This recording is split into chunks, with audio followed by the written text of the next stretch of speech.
Hello everyone, have a nice day. Today we're diving into Jack and Tu Tien's most terrifying night when the ER doors open, the lights turn cold, and love has to fight through panic, paperwork, and a hidden trap.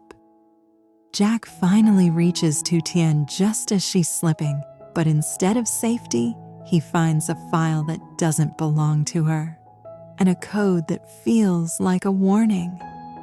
Tu Tien is weak, shaking, barely able to speak, yet she still manages to tell Jack one thing. Don't trust what they wrote about her. While she's trapped behind glass, Jack is forced outside, watching helplessly as someone else's signature claims her first. If this story pulls you in, don't forget to subscribe so you don't miss the next videos. The ER doors slammed open. Jack didn't remember running. 1 second he was outside in the rain. The next he was inside the white glare hands, catching the edge of a gurney as it rolled past. Tu Tien lay on it, wax pale, an IV taped to her wrist. Her lashes fluttered like she was fighting to stay.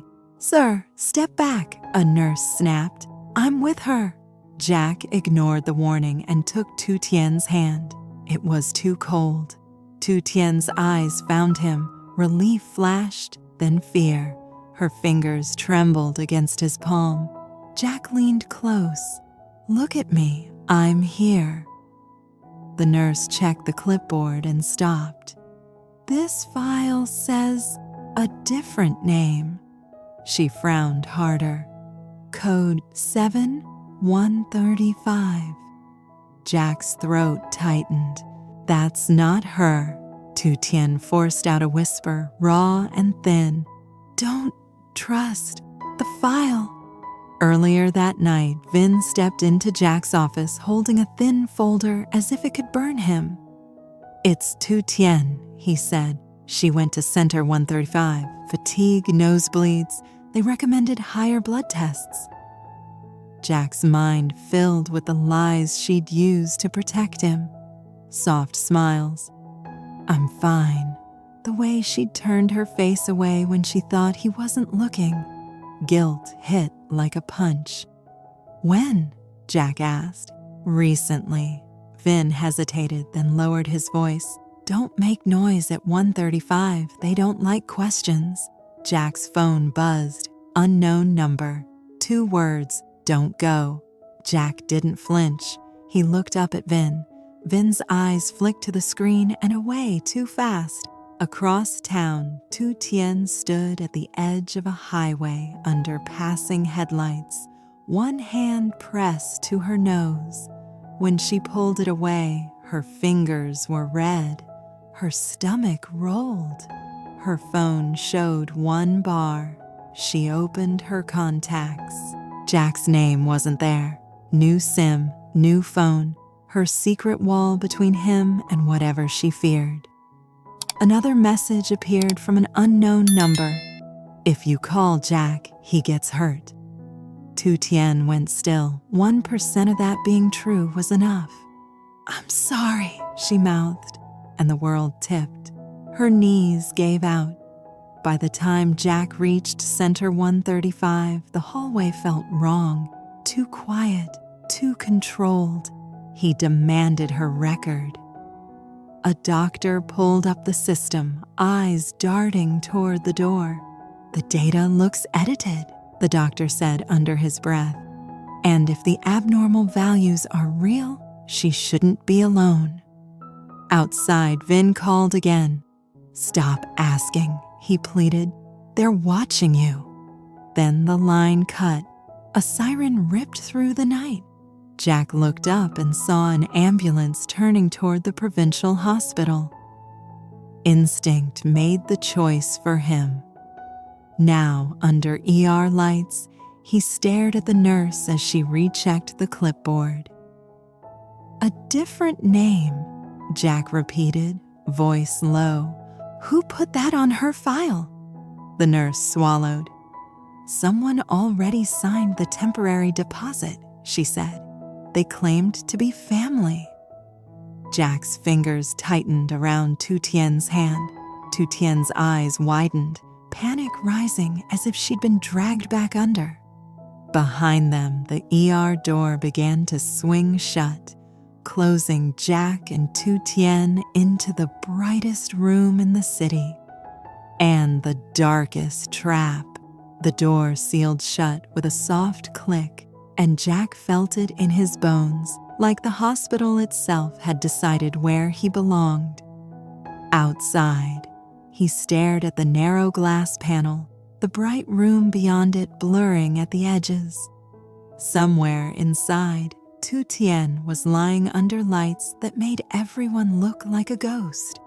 Somewhere inside, her name had been turned into a weapon. Jack pressed his palm to the glass, cold, unforgiving. "Let me in," he said, not loud, just final. A muted shuffle of footsteps passed behind him. A clipped voice answered from the side, professional and practiced. "We're stabilizing her. Please wait." Wait! That word had never sounded so cruel. Jack's eyes dropped to the clipboard resting on the counter nearby. The code was still there in black ink. 7135. Like a brand. Like a warning. He didn't raise his voice. He didn't pound on anything. He simply leaned forward close enough that whoever stood behind that counter would have to truly see him. "You can keep me out," Jack said softly, "but you can't keep me stupid. That file is wrong, that code is wrong, and someone signed for her before she even arrived." Silence. Then the voice lowered, not kinder, just cautious. A deposit was paid, a signature was placed. By who? "We didn't verify." Jack's smile didn't reach his eyes. "That's the problem." Through the glass, Tu Tien shifted. Barely. But Jack saw it because he was watching like his life depended on it. Her lashes fluttered, her lips parted as if she were trying to breathe through fear, not air. A tear rolled from the corner of her eye and disappeared into her hair. Jack's chest tightened so hard it felt like he'd swallowed the ER lights. "Tu Tien," he mouthed, and the glass stole the sound. "Look at me." He held his hand up, fingers spread, the same way he did when he wanted her to focus on him, not the world. And for just a second, her eyes drifted toward the window. She found him, even through glass, even through pain, even through whatever lie was wrapped around her record. She found him. Jack's phone buzzed. He didn't look away from her. He answered without taking the phone from his ear. "Talk," he said. Vin's voice came through thin and tense, like he was speaking from behind a door of his own. "And Jack, I checked." Jack finally blinked. Once. "Checked what?" "The system trail," Vin whispered. "Someone accessed her record before the ambulance arrived. They attached code 72135 to a different identity, then pushed an unverified patient flag." Jack's knuckles turned white against the glass. "So when I ask for her name..." "She won't exist," Vin said. "Not as Tu Tien." Jack's stomach dropped. "Who can do that?" Vin inhaled sharply, like the answer hurt. "More people than there should be, and that's what scares me." Jack's eyes flicked down to Tu Tien again. She was still looking, but her gaze was slipping like her body was losing the fight and her mind was trying to follow. "Vin," Jack said, voice low, "listen carefully. Did you see who signed the deposit?" A pause. Too long. Jack heard something in the background, faint movement. A hush. the kind of quiet that happens when someone is standing too close. "Vin," Jack repeated, "where are you right now?" "I'm fine," Vin said quickly. "Just don't confront anyone in that hospital. They want you to be emotional. They want you loud. If you explode, you'll miss what matters." Jack's gaze hardened. "And what matters?" "The proof," Vin said. "They're baiting you into chasing paper, but paper is what they control." Jack looked at the code again, 7135. Then his phone lit up with a new message from an unknown number, as if the building itself had hands. "Want her released? Prove who she is." Jack's breath stopped. Vin spoke again, softer now, almost breaking. "Jack. I think they used my name on something, like a bridge, like the line cut." Jack stood still for half a heartbeat, phone pressed to his ear, listening to dead air. Then he lowered it slowly, the way a man lowers a weapon after realizing the fight has already started. Behind the glass, Tu Tien's head turned slightly. Her lips moved, shaping words he couldn't hear. Jack leaned closer, forehead nearly touching the window. "Say it again," he whispered. "I'm here." Tu Tien forced the sound out anyway, even if it would die before reaching him. Her mouth formed it clearly. "Don't trust them." Then her eyes squeezed shut, not in sleep, more like surrendering to the medication, to the weakness, to the terror that had chased her into this room.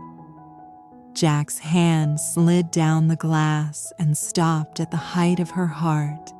He held it there like he could steady her pulse through a wall.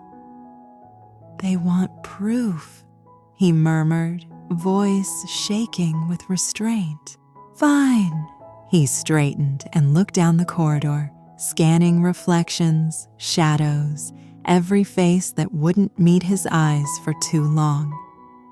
Whoever had signed as family wasn't far. Whoever swapped her file had planned this to the minute.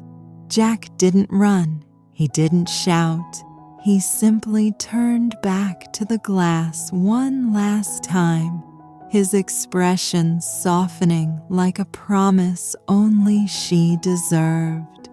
"Hold on, Tu Tien," he said quietly. "I'll bring your name back to you." Then he stepped away from the ER door, calm on the outside, burning underneath, and walked into the white hallway like a man heading straight toward the trap. Because this time, he intended to spring it first.